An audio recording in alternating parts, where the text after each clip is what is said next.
ఇర్మియా గ్రంథాన్ని ధ్యానిస్తూ ఉన్నాం కొన్ని దినముల నుంచి. ఇర్మియా గ్రంథంలో 46వ సెషన్లోకి మనము చేరుకున్నాము. 46వ సెషన్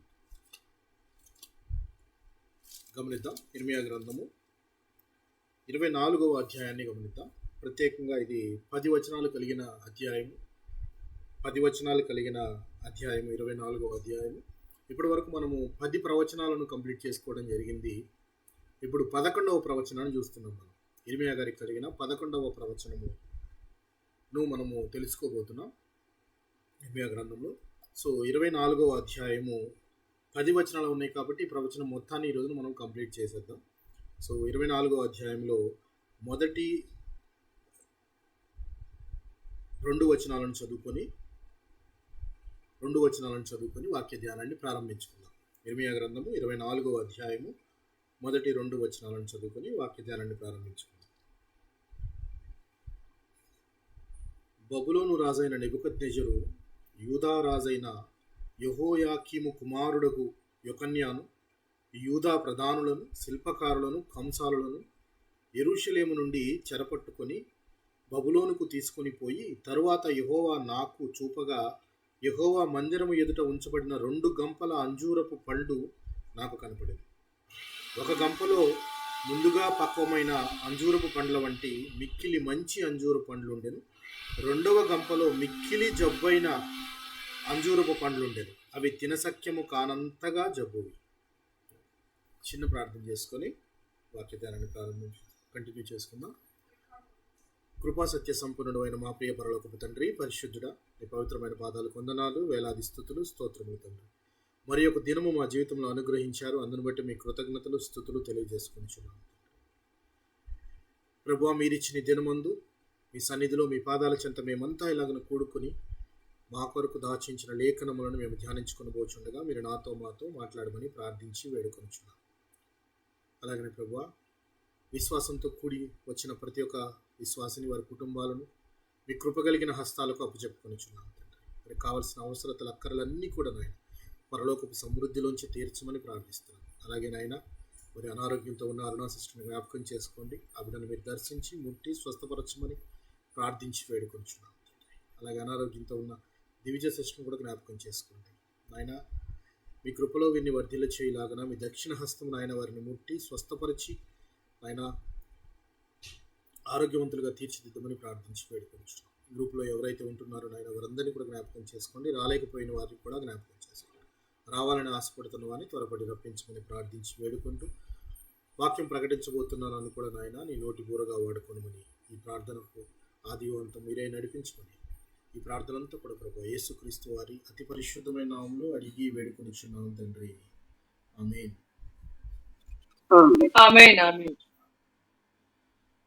ఇర్మియా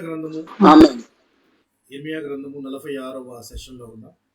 ఇందులో 10 ప్రవచనాలను మనం ఇప్పటి వరకు చూడటం జరిగింది. 11వ ప్రవచనము ఏ రాజు కాలంలో జరిగిన ప్రవచనం ఇది అని చెప్పి మనకు క్లియర్గా రాయబడి ఉంది. అక్కడ ఏ రాజు గారి కాలంలో ఈ యొక్క ప్రవచనము ఇర్మియా గారికి వచ్చిందో మనకు అర్థమవుతుంది. బబులోను రాజైన నెబుకద్నెజరు యూదా రాజైన యెహోయాకీము కుమారుడగు యొకన్యాను, యూదా ప్రధానులను, శిల్పకారులను, కంసాలులను యెరూషలేము నుండి చెరపట్టుకొని బబులోనుకు తీసుకుపోయిన తరువాత, అంటే అక్కడ ఒక ఇన్సిడెంట్ కనబడుతుంది మనకి. ఎందుకంటే ఆ ఇన్సిడెంట్ని బట్టి మనం ఒక టైం లైన్ మనకు అర్థమైపోతుంది. సో 11వ ప్రవచనమైన ఈ ప్రవచనం ఇర్మియా గారికి ఏ కాలంలో కనపడింది అంటే, రాజైన యెహోయాకీము గారి కుమారుడైన యొకన్య అనే రాజును, ప్రధానులను, కంసాలులను, అక్కడున్న వారందరినీ కూడా చెరకు తీసుకుని వెళ్ళిపోయిన తరువాత అని రాయబడింది. మనము ఇంతకుముందు ఒక సెషన్ మాట్లాడుకున్నాం. బబులోను దాడి ఎప్పుడు ఎలా జరిగింది అని క్లియర్గా మాట్లాడుకున్నాం. అందులో చివరి 3 రాజులు మీకు గుర్తున్నారా? చివరి 3 రాజులు గుర్తున్నారా ఎవరికైనా మీకు? వీరే చివరి 3 రాజులు అని చెప్పాను. ఇంకా వీరి తర్వాత పూర్తిగా యెరూషలేము నాశనం అయిపోయింది అని చెప్పుకోవడం జరిగింది. జ్ఞాపకం ఉందా మీకు ఎవరికైనా?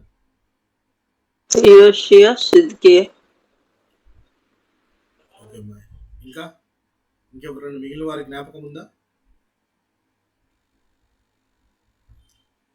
జ్ఞాపకం ఉందా లేదండి? చివరి ముగ్గురు రాజులు. సో చివరి ముగ్గురు రాజులు, జ్ఞాపకం లేదు పాస్టర్. చివరి ముగ్గురు రాజులు యూదాను పరిపాలించిన వారిలో చివరి ముగ్గురు రాజులు ఎవరెవరు అంటే యెహోయాకీము, కీము, వెరీ గుడ్ సిస్టర్. ముగ్గురు.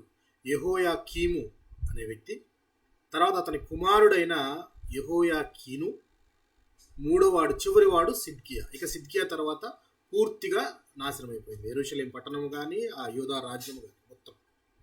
సో ఇప్పుడు మనము ఎవరి దగ్గర ఉన్నాము, ఈ ముగ్గురులో ఎవరి దగ్గర ఉన్నాము అని అంటే మనకు అర్థం కావడానికి ఇక్కడ ఆ రాజుగారి పేరు ఇక్కడ మనకి కనపడలేదు, కానీ యెహోయాకీము కుమారుడు అని రాయబడింది. సో యెహోయాకీము కుమారుడు అంటే యొకన్య, ఇతనికే యెహోయాకీను అని కూడా పేరు. యెహోయాకీను అని కూడా పేరు.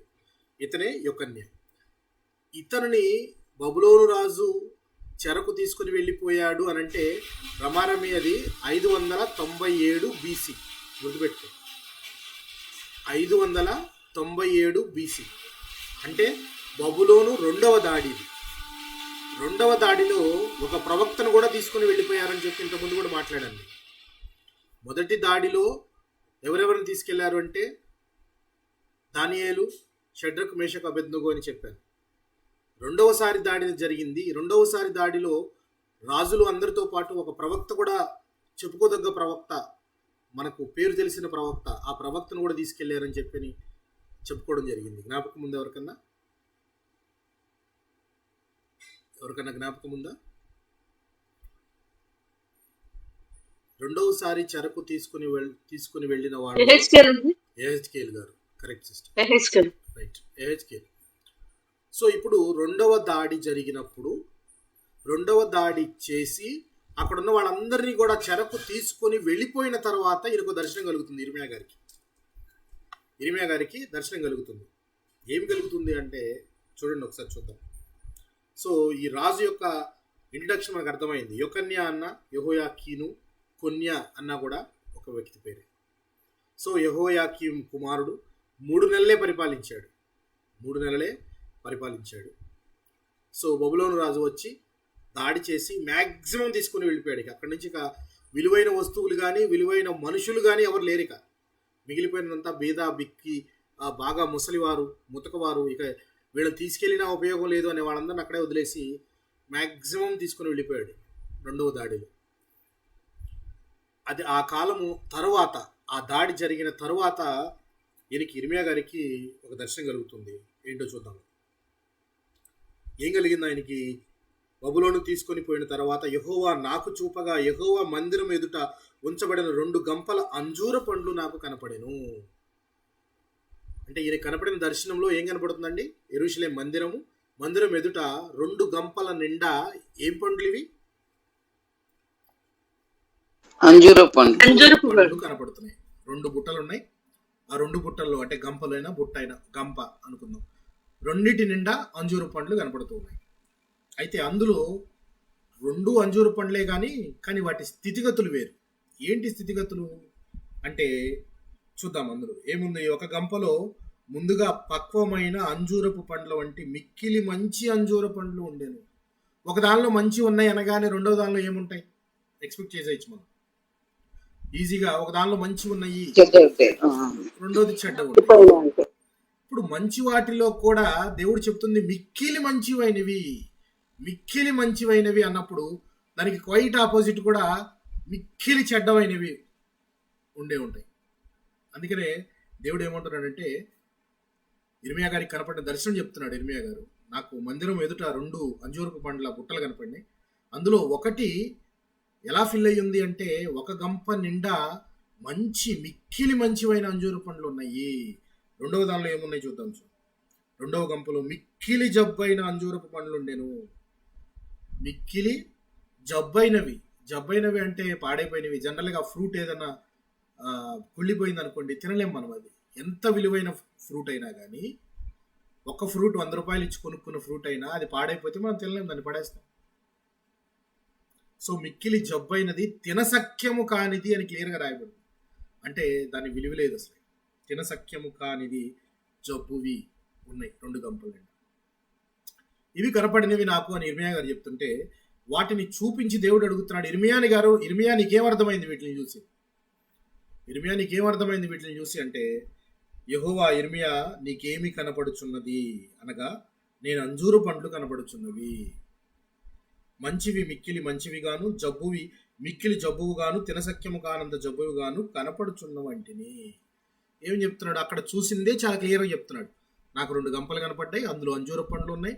ఒకటేమన్నా మంచిది, బాగా మిక్కిలి మంచివైన పండ్లు, ఇంకొకటి మిక్కిలి జబ్బైనవి, తినసఖ్యము కానంటి స్థితిలో ఉన్నాయి అని చెప్తున్నాడు.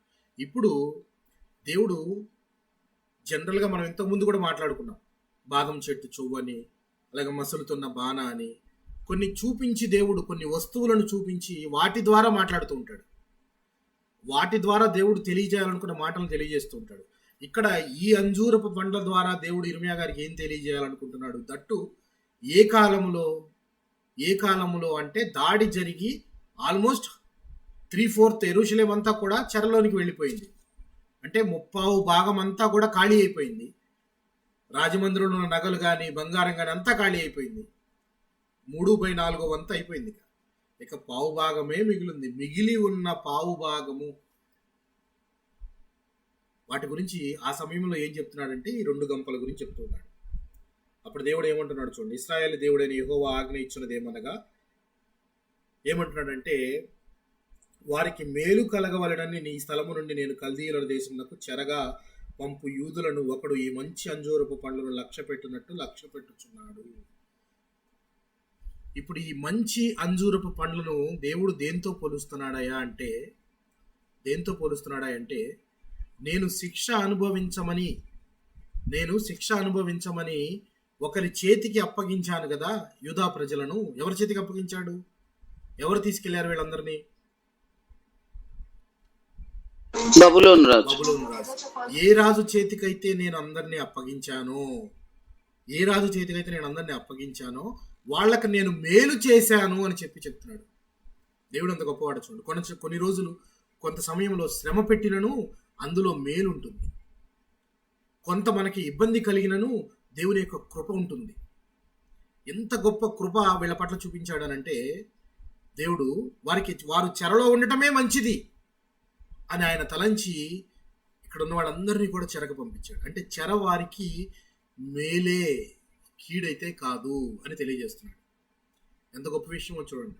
బాధలోను కూడా దేవుడు సంతోషకరమైన మాటలు తెలియజేస్తున్నాడు. చెరలోకి వెళ్ళిపోయారు కదా, వాళ్ళందరూ బాధపడవలసిన అవసరం లేదు. వాళ్ళందరినీ ఎలా లక్ష్య పెడతారు వాళ్ళు అంటే మంచి అంజూరపు పండ్లతో వారిని పోలుస్తున్నాడు. మంచి అంజూర పండ్లని అందరూ లక్ష్య పెడతారా? లేదండి.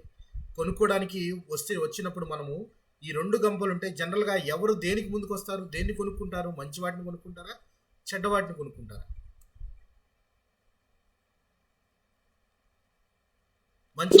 మంచి వాటినే కొనుక్కుంటారు. దాన్నే లక్ష్య పెడతారు. అంటే దానికే విలువ ఉంటుంది.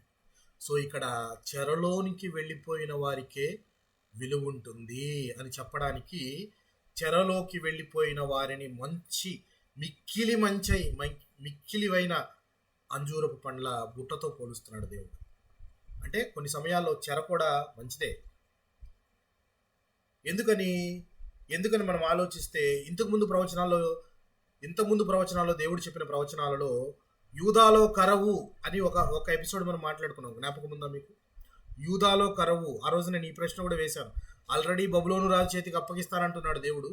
ఆయన వచ్చి అందరినీ చంపేసి అందరినీ తీసుకెళ్ళి వెళ్ళిపోతే ఇక కరువు ఎవరికి అని కూడా మాట్లాడాను. కరువు ఎవరికి అని అంటే, ఇంకా మిగిలిపోయిన వారికి.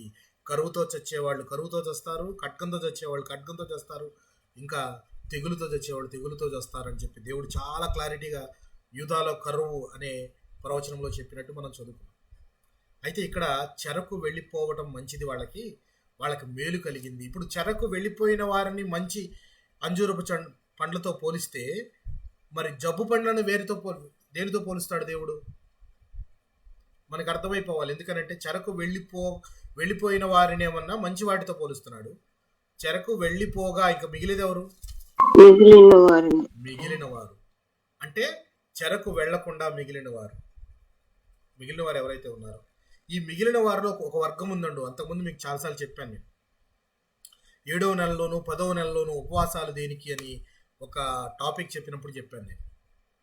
ఆ టాపిక్లో యెరూషలేం అంతా కూడా పట్టబడిన, యెరూషలేం మీద దాడి జరిగి చెరలోనికి వీళ్ళందరినీ తీసుకెళ్ళిన ఒక కొంత వర్గం వారు ఉంటారు. వాళ్ళు ఐగుప్తుకు పారిపోతారు.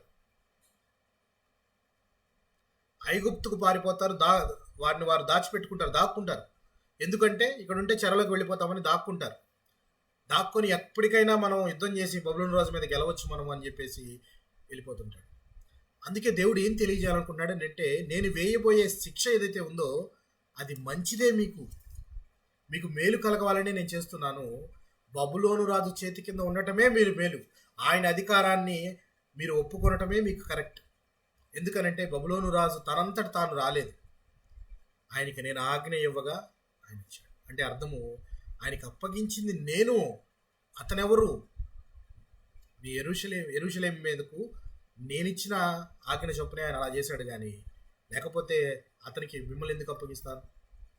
అలా చూస్తున్నప్పుడు మేలు కలుగుటకై నేను వారి మీద దృష్టి ఉంచును. చూడండి తర్వాత ఏమంటున్నాడు. అంజూరపు పండ్లను లక్ష్య పెట్టుచున్నాను. వారికి మేలు కలుగునట్లు నేను వారి మీద దృష్టి ఉంచుచు ఈ దేశమునకు వారిని మరలా తీసుకొని వచ్చి, పడగొట్టక వారిని నేను కట్టెదను, పెళ్ళగింపక వారిని నాటెదను. ఎంత గొప్ప మాట దేవుడు చెప్తున్నాడు చూడండి. మనం ఇంతకుముందు ప్రవచనాల్లో చూసాం. ఇన్ని రకాలైన ప్రవక్తలు కానీ యాజకులు కానీ అందరూ అపవిత్రతతో కూడి ఉన్నవాళ్లే.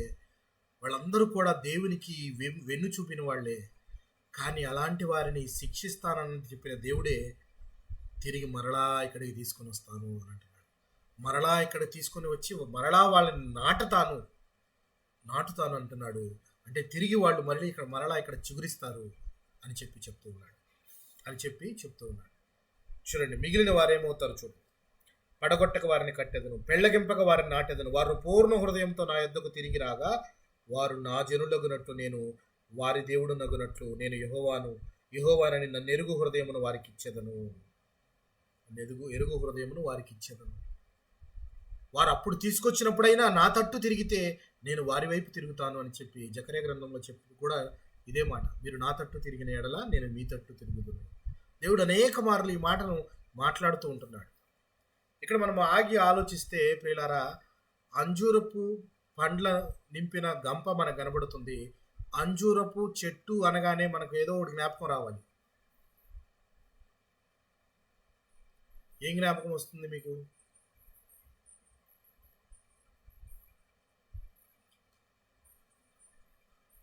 అంజూరపు చెట్టు అనగానే మనకి ఏదైనా జ్ఞాపకం వస్తుందా? యేసు ప్రభు అంజూరపు చెట్టు చెప్పించినది. మరి హిజ్కియా కూడా అంజూరపు ముద్దతోని బాగుపడింది. వెరీ గుడ్ అమ్మా, వెరీ గుడ్. ఇంకా అంజూరపు చెట్టును ప్రభు యేసుక్రీస్తు వారు శపించడం అనేది ఒక ఇన్స్టెన్స్. ఇంకోటి ఏమైనా జ్ఞాపకం వస్తుందా మీకు?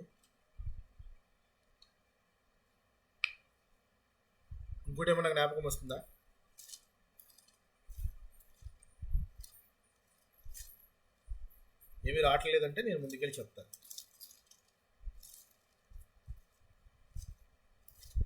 రావట్లేదు అంటే ముందుకెళ్ళి చెప్తాను నేను. అంజూరపు చెట్టు ప్రవచనం ఒకటి ఉంటుంది, అలాగే అంజూరపు చెట్టు ఉపమానము కూడా ఉంటుంది. అంజూరపు చెట్టు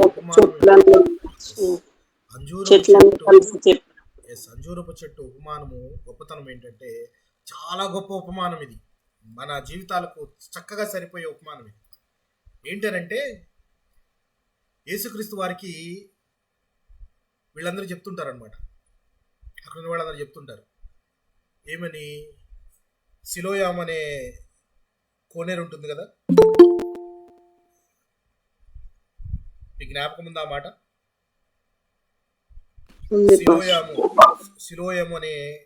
సిలోయములోని గోపురం పడి ఒక 18 మంది చనిపోతారు. 18 మంది చనిపోతే వాళ్ళందరి గురించి వాళ్ళ యొక్క ఉద్దేశాలు ఏంటంటే, అక్కడ ఉన్న వాళ్ళ ఉద్దేశాలు ఏంటంటే, వీరు ఘోరమైన పాపులు, అందుకే ఈ విధమైన శిక్షణ అనుభవించి చనిపోయారు అని చెప్తూ ఉంటారు. అది దానికి మనకు లూకాసు వార్త 13వ అధ్యాయము మొదటి వచనం కనుక మనం గమనిస్తే, పిలాతు గలిలీయులైన కొందరి రక్తము వారి బలులతో కలిపి ఉండెను. ఆ కాలమున అక్కడున్న కొందరు ఆ సంగతి యేసుతో చెప్పగా, అంటే పిలాతు ఈ విధంగా అంటున్నాడు, ఏమని? గలిలీలోని కొందరి రక్తము వారి బలులతో కలిసి ఉండెను అని చెప్తుంటే దానిని తీసుకెళ్లి యేసుక్రీస్తు వారికి వీళ్ళందరూ చెప్తున్నారు. ఆ కాలంలో అక్కడున్న కొందరు ఆ సంగతి యేసుతో చెప్పగా, ఆయన వారితో ఇట్లనెను, ఈ గలిలీయులు అట్టి హింసలు పొందినందున వారు గలిలీ అందరికంటే పాపులని మీరు తలంచుచున్నారా? అంటే ఫర్ ఎగ్జాంపుల్ అక్కడ ఒక ఇన్సిడెంట్ జరిగింది. ఆ కోనేరులో గోపురం పడిపోయింది.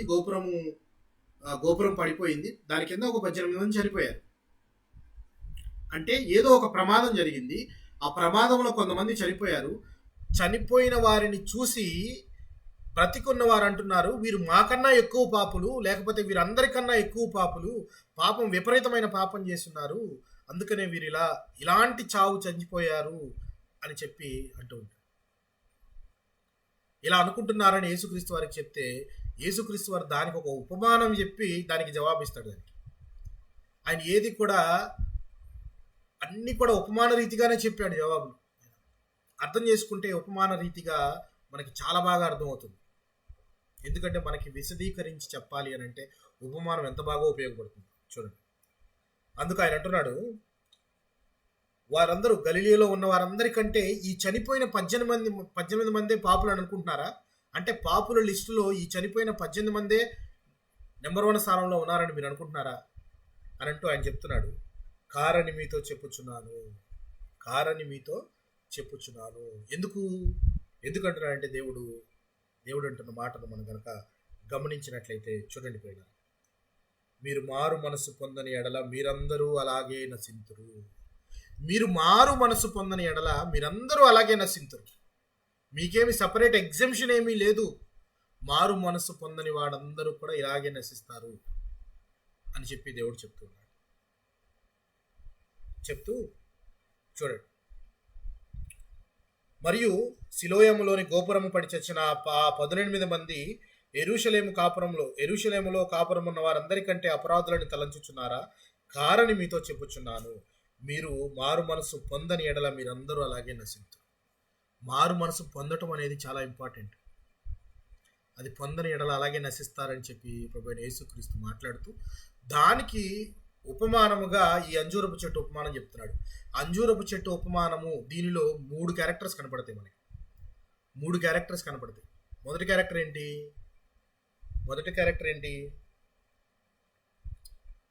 ద్రాక్ష తోట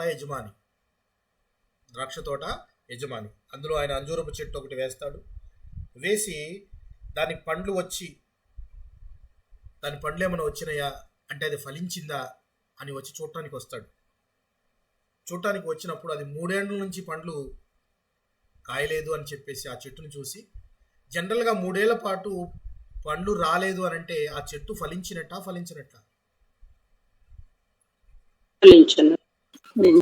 సో ఫలించని చెట్టుకు రోజు నీళ్లు పోస్తూ ఉంటే, భూమి దాన్ని మోస్తూ వాటరింగ్ చేస్తూ ఉంటాము, ఇవన్నీ చేయటం కూడా వ్యర్థమే కదా అని చెప్పి దాన్ని నరికివేయాలని, కొట్టివేయాలని తలంచాడు ద్రాక్ష తోట యజమాని. ఇక్కడ ద్రాక్ష తోట యజమాని ఎవరికి సాదృశ్యంగా కనబడుతుంది పిల్లరా? తండ్రి అయిన దేవునికి సాదృశ్యంగా కనబడుతుంది. తండ్రి అయిన దేవునికి సాదృశ్యంగా కనబడుతుంది. యజమాని, ఆయన తోట యజమాని తను పెంచుకున్న, తను నాటిన చెట్లు ఫలించాలని ఆశపడుతూ ఉన్నాడు. ఫలించని చెట్టును చూసి ఆయన ఎన్నేళ్ళు వెయిట్ చేశాడు చెప్పండి ప్లీజ్, ఎందుకంటే ఇది ఇంపార్టెంట్. 3 సంవత్సరాలు. 3 సంవత్సరాలు అనేది ఒక సిగ్నిఫికెంట్ టైం. ఏంటి అని అంటే 3 సంవత్సరాల కాలము అంటే 3 సంవత్సరాల కాలము పాటు బాప్తిస్మం ఇచ్చి యోహాను మరియు యేసుక్రీస్తు వారు మారు మనసు పొందండి అని ప్రకటించిన వారు 3 సంవత్సరాల పాటు ఫలించండి అని సేవ చేస్తూ, పరిచర్య చేస్తూ వాళ్ళందరికీ మార్చాలని యూదులను, అక్కడున్న ఇశ్రాయేలీయులను 3 సంవత్సరాల కాలం పాటు ప్రయత్నించారు. ఫలించారా లేదండి?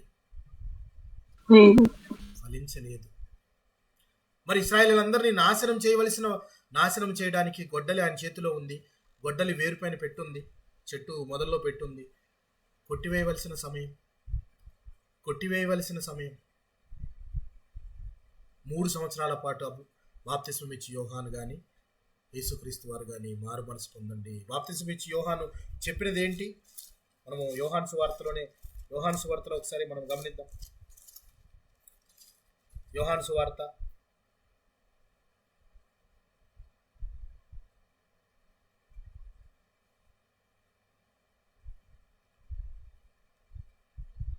చూడండి.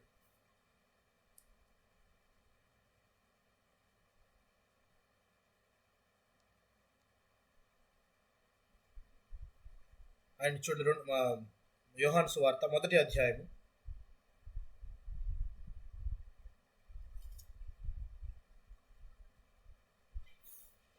1వ అధ్యాయము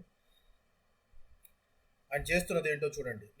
ఇక్కడ 19వ వచనం నుంచి కనుక మనం గమనించినట్లయితే, నీవెవరివని అడుగుటకు యూదులు యెరూషలేమును నుండి యాజకులను లేవీయులను యోహాను వద్దకు పంపినప్పుడు అతడిచ్చిన సాక్ష్యం ఇదే. అతడు ఎరుగననక ఒప్పుకొనెను, క్రీస్తును కానని ఒప్పుకొనెను. కాగా వారు, మరి నీవెవరివి, నీవేలియావా అని అడగగా అతడు కానెను. నీవు ఆ ప్రవక్తవా అని అడగగా కానని ఉత్తరమించను. కాబట్టి వారు, నీవెవరవు, మమ్మను పంపిన వారికి మేము ఉత్తరం ఇవ్వలను కనుక నిన్ను గూర్చి ఏమేమి చెప్పుకోమని అతను అడిగిరి. అందుకతడు, ప్రవక్త అయిన యెషయా చెప్పినట్టు ప్రభువు త్రోవ సరళము చేయుడి అని అరణ్యంలో ఎలుగెత్తి చెప్పు ఒకని శబ్దము అని చెప్పెను. అంటే రాబోయే క్రీస్తుకు, మెస్సయ్యకు నేను దారి సరళం చేసే వ్యక్తిని, దారి సిద్ధపరిచేవాడిని. ఆయన వచ్చే లోపల, అంటే ఆయన వస్తున్నాడు, ఆయన వచ్చే లోపల దారిని సరళం చేయడం అంటే మీరందరూ మారు మనసు పొందవలసిన అవసరం ఉంది.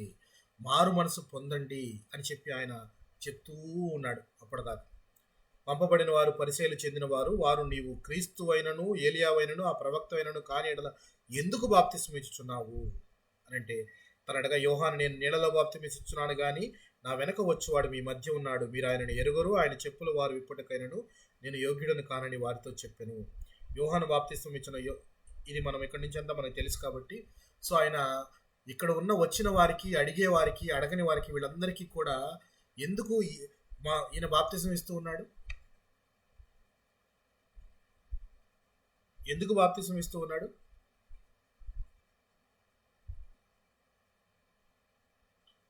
మారు మనసు పొందండి అని చెప్పి ఆయన చెప్తూ ఉన్నాడు. ఆయన ఆ దారిని సరళం చెయ్యాలి. ప్రభు వచ్చే వరకు ఆయన అక్కడున్న యూదులందరినీ కూడా సిద్ధపరచాలి. మారు మనసు పొందండి అని ఆయన చెప్తూ ఉంటాడు. అరణ్యంలో కేక వేస్తూనే ఒక శబ్దం అంటే అదే.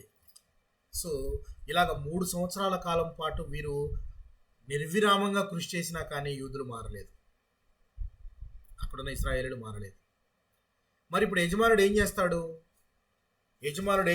చెట్టు ఫలించకపోతే ఏం చేయాలనుకుంటాడు ప్రియులారా? నరికేయాలనుకుంటాడు. అలాగే చేద్దాం అనుకున్నాడు దేవుడు, నరికేద్దాం అనుకున్నాడు. కానీ అక్కడ ఇంకో క్యారెక్టర్ కనబడుతుంది మనకి, తోటమాలి అనే ఒక క్యారెక్టర్ కనబడుతుంది. తోటమాలి ఏమడుగుతున్నాడట? గార్డెనర్. ఈ గార్డెనర్ ఏం చేస్తాడు? One who takes care of trees, watering, fertilising, వాటికి నీళ్లు పోసి, వాటికి కావలసిన ఎరువు వేసి, వాటిని ఏపుగా పెంచడానికి ఒక తోటమాలి ఉంటాడు. ఆ తోటమాలి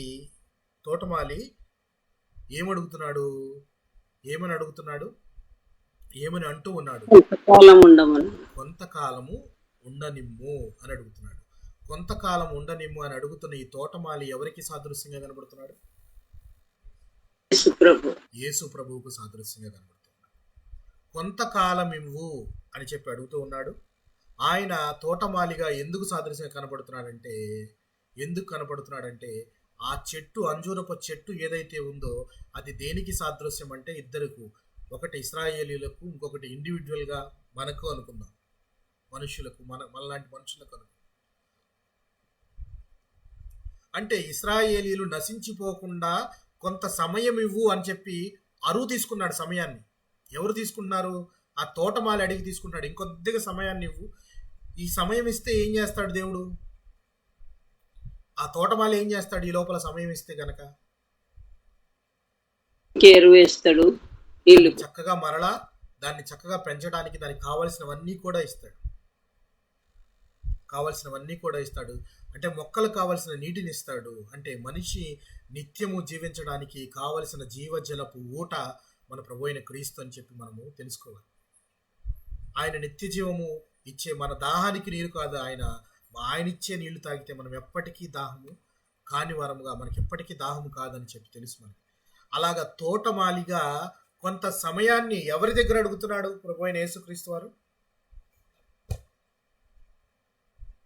తండ్రి అయిన దేవుని యొద్ద కొంత సమయాన్ని అడుగుతున్నాడు. ఎందుకు కొంత సమయము అంటే, ఈ కొంత సమయములోనే చేయవలసిన అద్భుత కార్యములు, కొన్ని పనులు ఉన్నాయి. సిలువ వేయబడటానికి కొన్ని నెలల ముందుగా చేసిన అద్భుత కార్యాలు అనేకమైనవి ఉన్నాయి. అందులో ముఖ్యముగా లాజరును లేపటం. లాజరు చనిపోయాడా? చనిపోకుండానే లేపాడా దేవుడు? ఏమండి, చనిపోయినాడా లేకపోతే చనిపోకుండానే లేపాడా? చనిపోయిన లాజరును లేపటం అనే ఆశ్చర్య కార్యం ఉంది చూసారా? దాని వలన ఏం జరిగింది అంటే చూడండి, ఎందుకు కొంత సమయము అంటే, ఆ కొంత సమయంలో చేసిన అద్భుత కార్యాలను బట్టి ఏం జరిగిందో చూద్దాం. చూడండి, యోహాను సువార్త 12వ అధ్యాయము 10 మరియు 11 వచనాలను గమనిద్దాం. యోహాను సువార్త 12వ అధ్యాయము 10 మరియు 11 వచనాలను గమనిద్దాం. అతనిని బట్టి యూదుల్లో అనేకులు తమ వారిని విడిచి యేసునందు విశ్వాసముంచిరి కనుక ప్రధాన యాజకులు లాజరును కూడా చంపని ఆలోచన చేసిరి. ఏంటిది ఇక్కడ? ఏం జరిగింది ఇక్కడ? అతనిని బట్టి యూదులలో అనేకులు తమ వారిని విడిచి యేసునందు విశ్వాసముంచిరి. అంటే తాను చేయవలసిన పని, తాను నీళ్లు పెట్టినందుకు ఆ మొక్క అప్పుడు ఫలించిందా లేదండి? ఇక్కడ మొక్క ఫలించిందా? ఫలితం కనబడుతుందా ఆ మొక్కలో? కనబడుతుంది. ఎంతమంది? చాలా మట్టుకు మంది యేసుని విశ్వసించడం చేశారు. ఇది కదా చేయాలనుకుంది ప్రయత్నం దేవుడు. ఇది కదా క్రీస్తు మన పట్ల చేయాలనుకుంది. నాకు ఇంకా సమయం ఇస్తే నేను వీరిని కూడా మారుస్తాను, వీరు కూడా మారు మనసు పొందుతారు, వీరికి సమయం ఇస్తే వారు మారుతారని చెప్పేసి తన అద్భుత కార్యాలు చేసినప్పుడు అనేక మంది యేసుని విశ్వసించడం స్టార్ట్ చేశారు. యేసుని విశ్వసించడం స్టార్ట్ చేసేటప్పటికీ వీరిలో గుబులు పట్టుకుంది. ప్రధాన యాజకులు కానీ అప్పుడున్న వారందరూ కూడా గుబులు పట్టుకొని, అసలు చనిపోయి తిరిగి లేచిన లాజరు అందరికి కనపడుతున్నాడు కాబట్టి యేసుని విశ్వసిస్తున్నారు, లాజర్ని కనుక మనం చంపేస్తే ఆయన చనిపోయాడు, యేసు లేపిందంతా అబద్ధం అని చెప్పేసి దాన్ని మనం మాఫీ చేయొచ్చని లాజర్ని చంపాలని మళ్ళీ ప్రయత్నం చేస్తున్నారు. అంటే అబద్ధాన్ని, అంటే కనపడుతున్న నిజాన్ని అబద్ధంగా చెయ్యాలి అని ప్రయత్నిస్తూ ఉన్నారు వారంతా. ఎందుకు అంటే మారు మనసు పొందుతున్నారు, యేసుని విశ్వసిస్తున్నారు చాలా మంది. అది వీరికి నచ్చలేదు. అందుకని యేసుని విశ్వసించే వారు ఎక్కువైపోయారు కాబట్టి దానికి కారణమైన ఆయన అద్భుత కార్యాలు చేసిన వ్యక్తుల్ని కూడా కళ్ళ ముందు లేకుండా చేస్తే ఆ అద్భుత కార్యమే జరగలేదు, అంతా అబద్ధం అని చెప్పచ్చు కదా. అలాగా చేస్తున్నారు. సో ఇక్కడ తోటమాలి కొంత సమయాన్ని అడుగుతూ ఉన్నాడు. అంటే కొంత సమయాన్ని అప్పడుగుతున్నాడు దేవుడు. కొంత సమయాన్ని అప్పడుగుతున్నాడు. కొంత సమయం ఇస్తే ఇంకా మారవలసిన వారు మారతారు. అంటే ఈ కొంతకాలము అనే దాన్ని కనుక మనతో కంపేర్ చేసుకుంటే, మనకు దేవుడు మరొక రోజు ఇచ్చినప్పుడు మనం అనుకోవాల్సింది ఏంటి? మరి ఒక దినాన్ని దేవుడు అరువిచ్చాడు మనకి. దేవుడిని అడిగిప్పించాడు యేసుక్రీస్తు. మన ప్రభు అయిన యేసుక్రీస్తు తండ్రిని అడిగి మరి ఒక దినాన్ని నాకు ఇచ్చాడు, మరి ఒక గంటను నాకు ఇచ్చాడు, మరి ఒక సెకనును నాకు ఇచ్చాడు. మారు మనసు పొందవా? ఇంకా నువ్వు మారు మనసు పొందే సమయం లేదా నీకు? అప్పు తెచ్చుకున్న సమయం ఎంతసేపు ఉంటుందండి చెప్పండి? అప్పు తెచ్చుకున్న సమయం ఎంతసేపు ఉంటుంది? ఎక్కువసేపు ఉంటుందా, తక్కువసేపు ఉంటుందా? తక్కువసేపు. ఎస్, ఏముంటుంది? తక్కువ సమయం ఉంటుంది. ఏంటంటే borrow time is not permanent. అప్పు తెచ్చుకున్న సమయము పర్మనెంట్ కాదు. అందుకనే మనం గమనించాల్సింది ఏంటంటే దేవుని యొక్క సహనానికి కూడా ఒక లిమిట్ ఉంది. ఆయన అందరూ అంతటా మారు మనసు పొందాలని దినాలను పొడిగిస్తున్నాడు తప్పితే, లేకపోతే మనము ఫలించి విపరీతంగా, లేకపోతే నశించిపోవాలని మొత్తం నాశనం చేయడానికి ఒక సెకండ్ కూడా చాలదు. కానీ అందరూ అంతటా మారు మనసు పొందాలని డేస్ ఆర్ ఎక్స్టెండింగ్. అంటే ఈ ఎక్స్టెండ్ చేస్తున్న దినాలన్నీ కూడా అప్పు తెచ్చుకున్న దినాలే. అంటే ఇవి ఎక్కువ కాలం ఉండే దినాలు కాదు, పర్మనెంట్గా ఉండే దినాలు కాదు. ఇవి అంత్య దినాలలో ఉన్నాం మనం. అంత్య దినాల్లో ఉన్నప్పుడు నువ్వు మారు మనసు పొందకపోతే ఏం జరుగుతుంది? 3 సంవత్సరాలు నువ్వు ఫలించలేదు.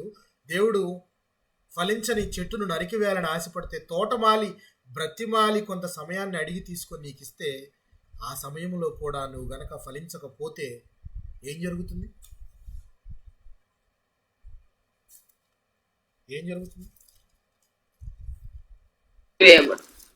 పెరిగివేయబడుతుంది. చూద్దాం, అదే మాటను చూద్దాం. 13వ అధ్యాయం, లూకాసు వార్త 13వ అధ్యాయం.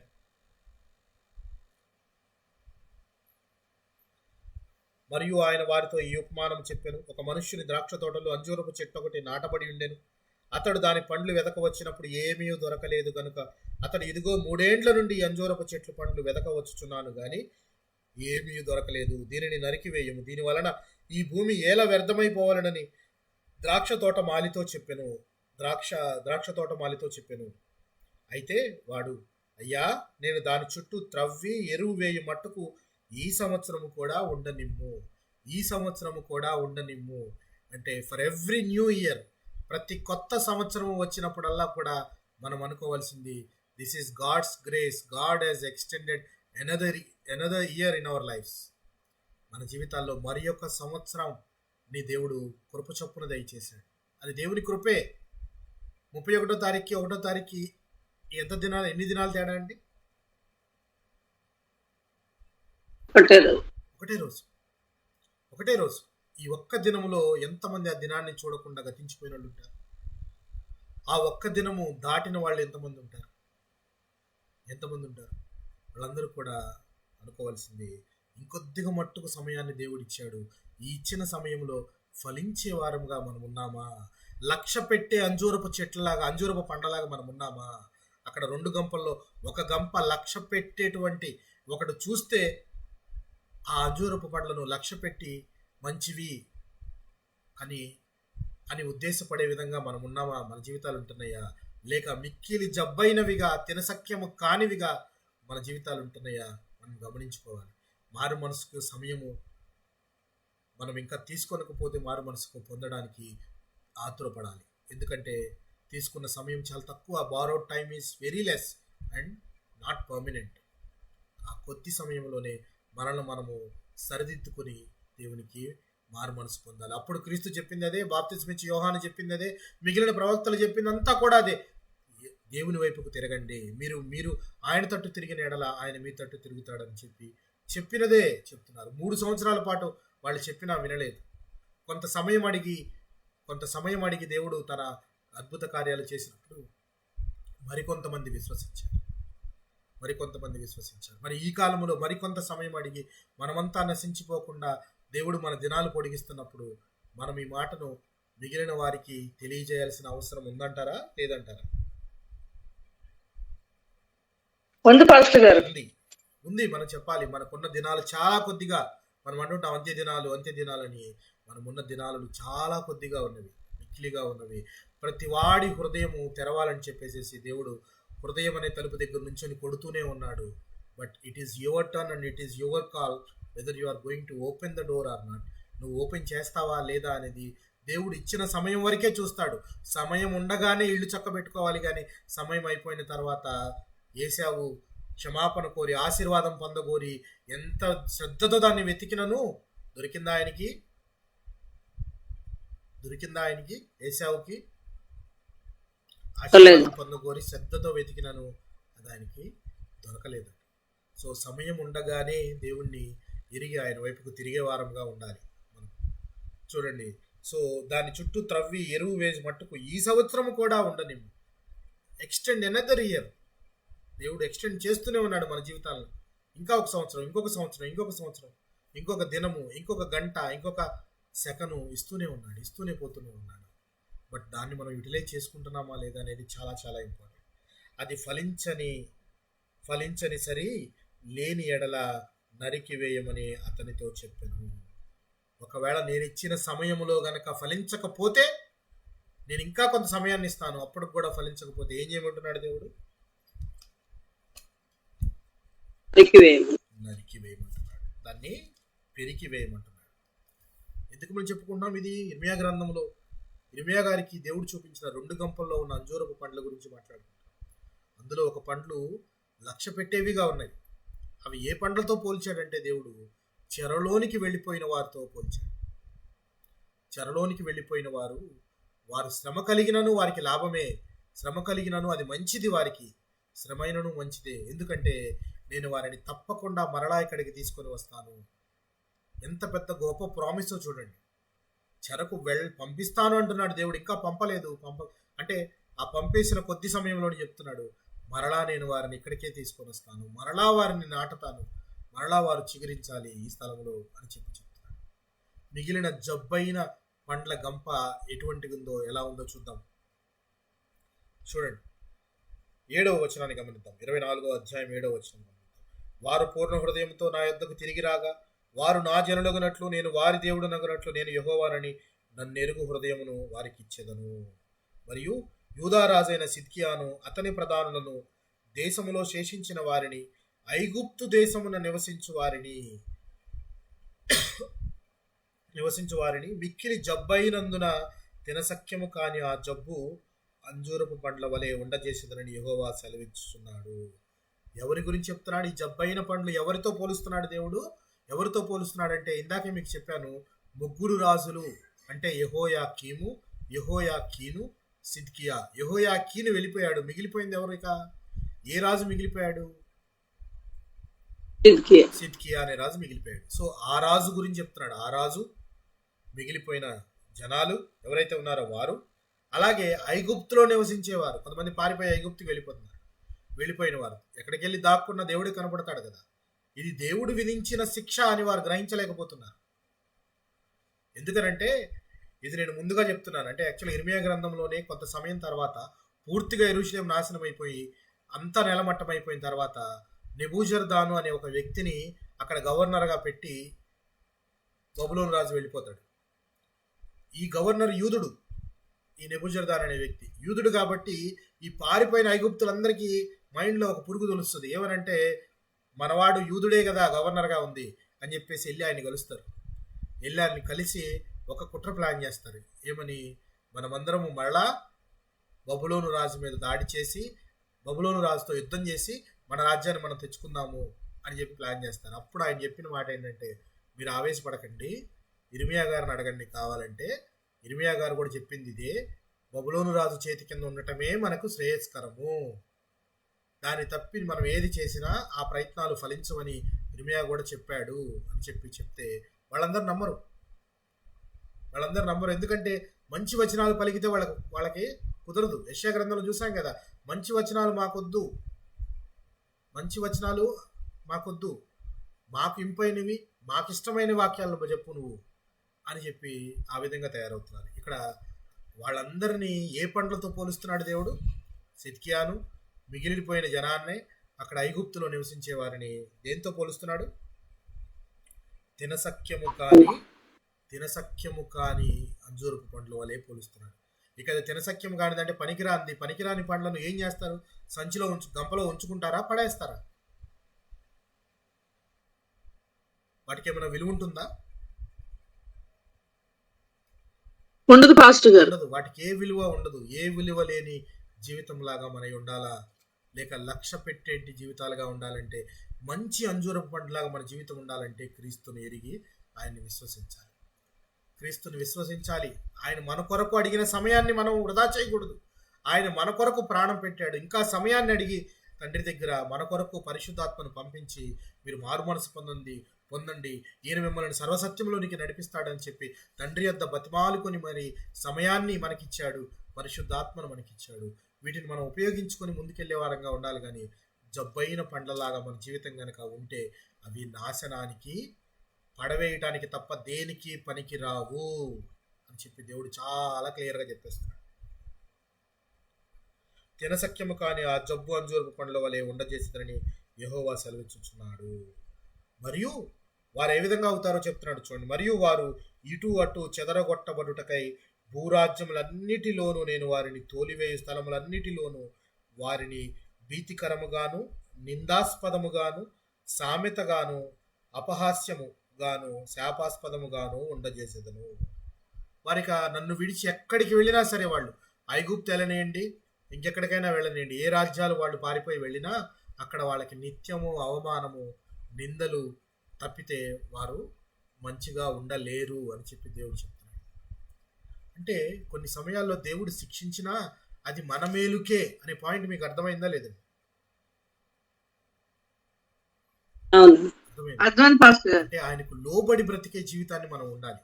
ఫర్ ఎగ్జాంపుల్, తండ్రి నిన్ను శిక్షిస్తాడు, బెత్తంతో కొడతాడు. ఈయన నన్నెందుకు కొట్టాలి అని నువ్వు ఆయనకు ఎదురు తిరిగి ఇంట్లోంచి వెళ్ళిపోతే ప్రమాదం ఎవరికి, లేక నాశనం ఎవరికి? తండ్రి మాట వినని నీకా, లేక తండ్రికా? ఎవరికి? తండ్రి మాట వినని కొడుకుకే. ఎందుకనంటే లోబడి బ్రతకటం అనేది నీకు ఆ ఏజ్లోనే అలవాటు కాలేదు. నువ్వు చిన్నతనంలో తల్లిదండ్రులకు లోబడాలి, ఉపాధ్యాయులకు లోబడాలి, కొంత సమయం వచ్చిన తర్వాత పెద్దలనే వారికి లోబడాలి. బాల్యం నుంచే దేవునికి లోబడటం అనేది నేర్చుకోవాలి. లోబడి జీవించడంలో మనము అభ్యున్నతి ఉన్నది అని చెప్పి మనం గ్రహించాలి. అది గ్రహించని నాడు మన జీవితాలు ఎలా ఉంటాయి అంటే ఎక్కడికి వెళ్ళినా హాస్యాస్పదంగాను నిందాస్పదంగాను సామెత చెప్పినట్టుగా ఉంటుంది. సో మంచి అంజూరపు చెట్లను పోలి మనం బ్రతకాలి. అవి ఫలిస్తాయి. ఎందుకంటే దేవుడు సమయాన్ని తీసుకొని కావలసిన నీళ్లు కూడా అందిస్తున్నాడు, కావలసిన ఎరువును కూడా అందిస్తున్నాడు. తోటమాలి ఇస్తున్నప్పుడు ఫలించడానికి ఏమి అవకాశం ఇస్తున్నప్పుడు సమయం అంత్య దినాలు చాలా తక్కువ కాలమే ఉంది మనకి. తక్కువ సమయంలో యెషయా గ్రంథంలో యెషయా గారు ఒక చక్కని మాటలు అంటున్నాడు. ఒకసారి గమనిద్దాం. యెషయా గ్రంథము 55వ అధ్యాయము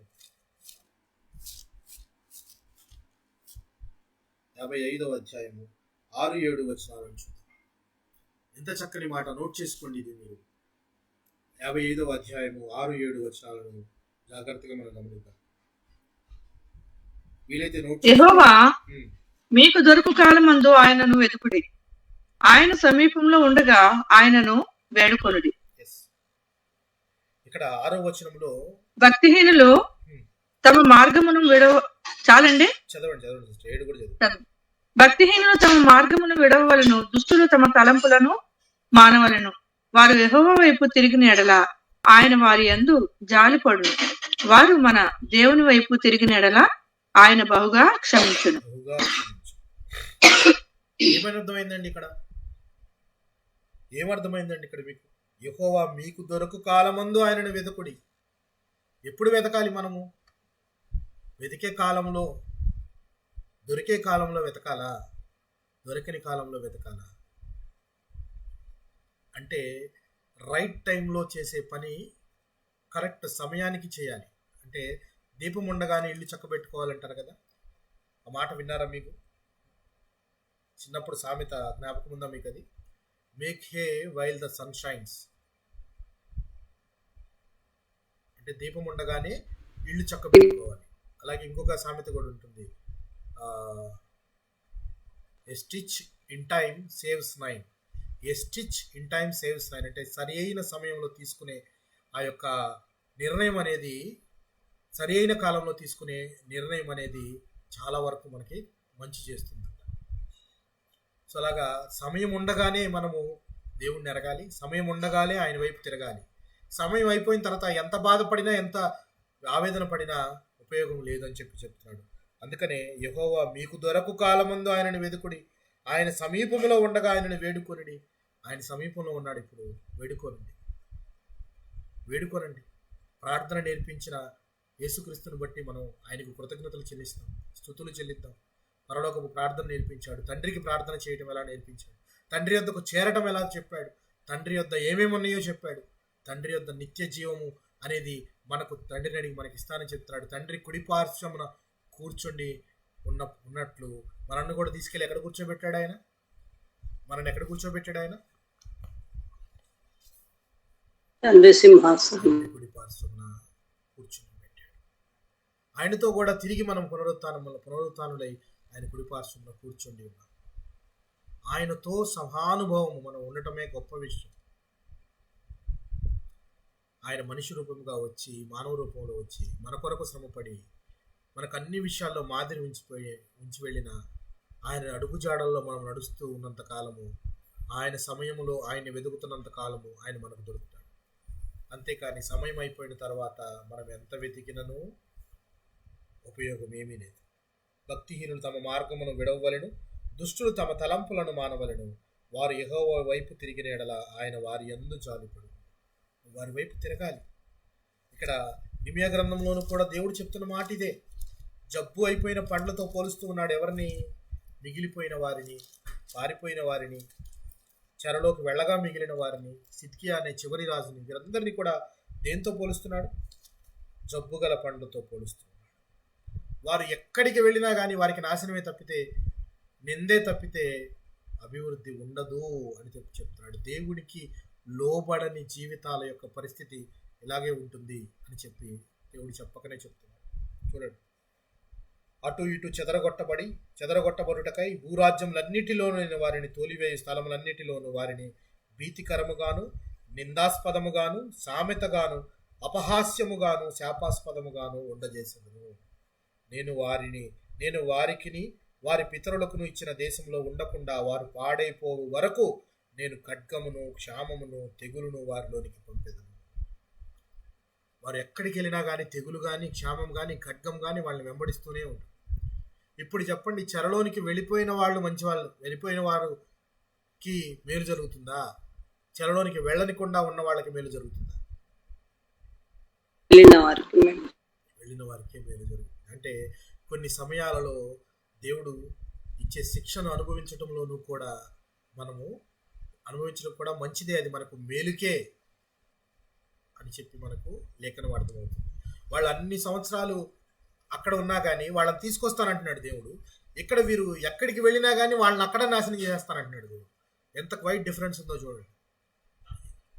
చెరలోనికి వెళ్ళినా కానీ ఎన్ని సంవత్సరాలైనా కానీ వాళ్ళని మరలా తీసుకొచ్చి నేను ఇక్కడే ఇదే ప్రదేశంలో నాటుతానంటున్నాడు.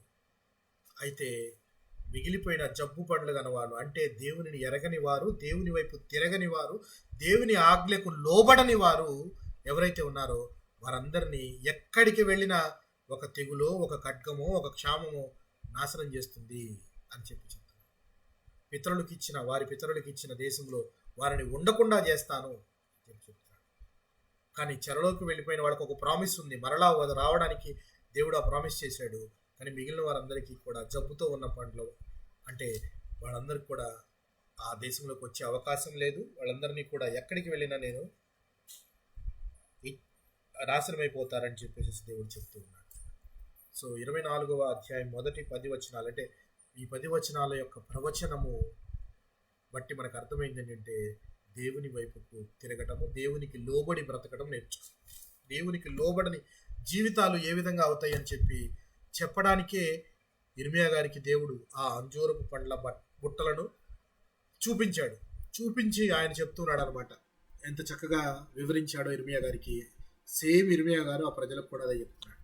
ఈ మాటలు ఈ ప్రజలంతా విన్నా కానీ వాటిని గ్రహించకపోతే వారిదే తప్పు, ఇర్మీయా తప్పేం లేదు. ఎందుకంటే ఇర్మీయా గారికి చెప్పిన మాటలు చెప్పినట్లు చెప్తున్నాడు వాళ్ళకి.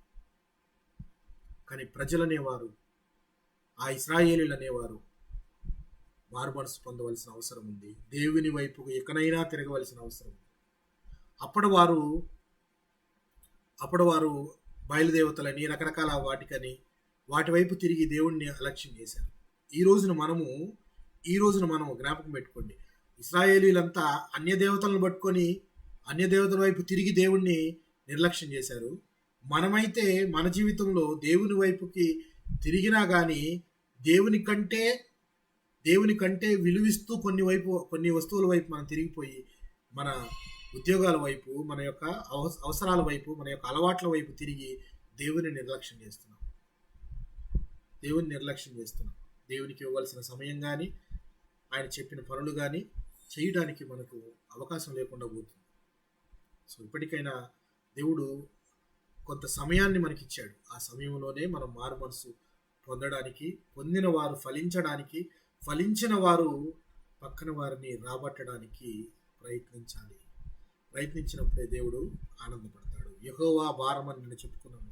ఆయన భారంలో మీరు పాలు పంపులు పొంది ఉండాలి అని అంటే ఫలించి, మీరు ఫలించిన చెట్టు, ఫర్ ఎగ్జాంపుల్ ఆ ఫలాలు ఎవరైనా తింటే మంచిదండి, లేకపోతే పండు బాగా పక్వానికి వచ్చి బాగా పండి మధురంగా ఉండి కింద పడి బురదలో పడిపోతే కరెక్ట్ అంటారు? ఎవరైనా తింటే కరెక్ట్. అంటే మన జీవితాలు కూడా అంతే. మనము ఫలించాము అంటే మన ఫలింపు పక్కవాడికి ఒక పిలుపు, మన ఫలింపు లేక మన సాక్ష్యము పక్కవాడికి ఒక భరోసా, మన ఫలింపు దేవుని వైపుకు వారిని తీసుకురావడానికి ఒక మార్గదర్శి. దేవునిలో వీరంతగా ఫలించారో ఆ ఫలింపును చూసి ఆ మధురమైన ఆ ఫలముల యొక్క రుచి చూడాలని మరికొందరు ఆశపడుతూ దేవుని వైపుకు వస్తారు. అప్పుడే నీ ఫలింపుకు అర్థం. అంతేగాని నేను ఫలించానని చెట్టు మీద కాయలన్నీ ఫలించి బాగా నా చెట్టు చాలా బలమైనది అనుకుంటే ఉపయోగం ఏముంది? ఆ ఫలాలను ఎవరూ అనుభవించక కింద పడి పాడైపోయినాయి అనుకోండి, ఉపయోగం ఏముంది? ఎందుకంటే చెట్టు ఫలాలు ఫలించే కొందికి ఎందుకు కింద పడిపోతాయి అంటే బరువు అయిపోతాయి. ఆ బరువును మోయలేవి ఆ చెట్టు, ఆ బరువును మోయలేవు. సో మనం కూడా క్రీస్తులో అంటుకట్టబడి ఎదుగుతున్నాము, ఎదిగి ఫలించాము. ఫలించిన మనము మరి ఒకరికి దారి చూపే వారంగా ఉండాలి. మంచి ఫలములు ఫలించని ప్రతి చెట్టు నరికివేయబడును అని చెప్పి దేవుడు క్లియర్గా చెప్తున్నాడు. సమయం ఉండగానే మనము చక్కదిద్దుకోవాలని ఇర్మియా గారు అక్కడున్న మిగిలిన యూదా జనాంగానికి, ఆయన చెరలోనికి వెళ్ళిపోయిన తర్వాత, రెండవ దాడి తర్వాత ఆయన కలిగిన దర్శనము ద్వారా దేవుడు తెలియజేస్తున్నాడు. ఈ మాటలు వారికే కాదు, మనకు కూడా సమయం ఉండగానే దేవుణ్ణి ఎరగాలి. సో దేవుడి కొద్ది మాటలను మన వినికిడిలో దీవించి ఆశీర్వదించును గాక.